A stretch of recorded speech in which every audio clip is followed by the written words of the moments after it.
Et si on faisait un petit point sur la mythologie gréco-romaine? Mais si, tu vas voir, ça va être sympa. De toute façon, t'as pas vraiment le choix. Parce qu'en faisant quelques recherches, je me suis rendu compte qu'il y avait tout un tas de pressions actuelles qui étaient déjà bien ancrées à leur époque.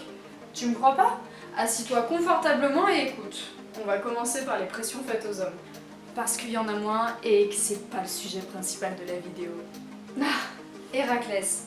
Mais si, Héraclès, le fils de Zeus. Hercule. Si on le prend comme exemple avec ses 10 travaux, oui, 10. Il en a fait 12 parce qu'il a triché un moment. L'image que l'on a de lui, c'est un homme fort, brave, sans peur, un peu tombé sur les bords. Emma! Quoi? C'est vrai! Hormis la taille de la carotte, t'as pas l'impression que ça fait vachement écho avec aujourd'hui? Selon certaines règles, un homme doit être fort, gagner plus d'argent que sa compagne parce que sinon c'est la honte, et tout ce qui suit, c'est pas fameux niveau évolution, hein. Allez, on continue? On y va. On est d'accord? Avoir un gosse c'est chiant. Si, c'est chiant. Je peux te dire que si ma mère avait su qu'avoir un gosse c'était supporter l'équivalent d'une tête de mule qui en plus te contredit à grande occasion, je serais pas là aujourd'hui. Arrivé à la trentaine, on va te bassiner avec la fameuse phrase: alors, c'est pour quand le premier enfant? T'en fais pas, on avait déjà la pression là-dessus avant. Regarde, on va prendre l'exemple du tableau de Jacques-Louis David sur Niobé et Leto. Ce qui se passe dans ce tableau, c'est que Niobé est venu se vanter de sa fécondité auprès de Leto qui n'a eu que 2 enfants.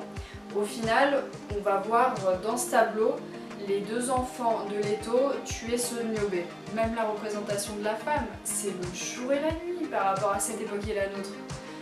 On voit bien que Niobé a des formes, alors que si on prend l'exemple d'un mannequin de pub, elle est ultra fine, grande, pas un poil qui dépasse. Mais bon, l'éradication des poils, ça remonte bien avant les Grecs. Les pressions sur le corps aujourd'hui sont juste différentes par rapport à avant. Tiens aussi, va dire à Hérac si elle est énervée et qu'elle fait chier le fils de son mari, c'est parce qu'elle a ses règles. Perso, je m'y risquerais pas, vu la galère dans laquelle elle peut te mettre en un claquement de doigts. Et oui, faut se sortir de la tête que si on est énervé, c'est juste parce qu'on a nos règles. Non, parce que sinon, on les aurait non-stop. Quoi? Tu penses que c'est tout? Si seulement. Au fait, on en parle de la culture du viol? Parce que le premier cas qui me vient en tête, c'est celui de cette pauvre méduse qui, en plus de s'être fait violer, se fait décapiter.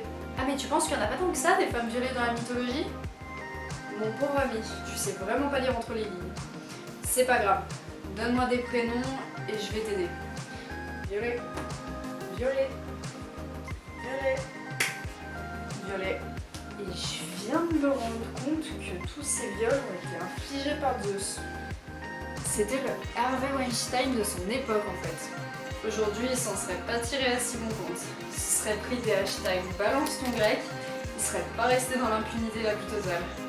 Bah si, voyons, tout le monde le sait bien. Aujourd'hui, les victimes de viol sont parfaitement accompagnées et c'est violeurs qui se sentent coupables. Ce qu'il faut retenir, c'est que c'est pas parce que nos ancêtres les faisaient qu'on est obligé de refaire les mêmes conneries. Et qu'enfin, ce qui est écrit dans leurs bouquins ne soit plus qu'un mythe.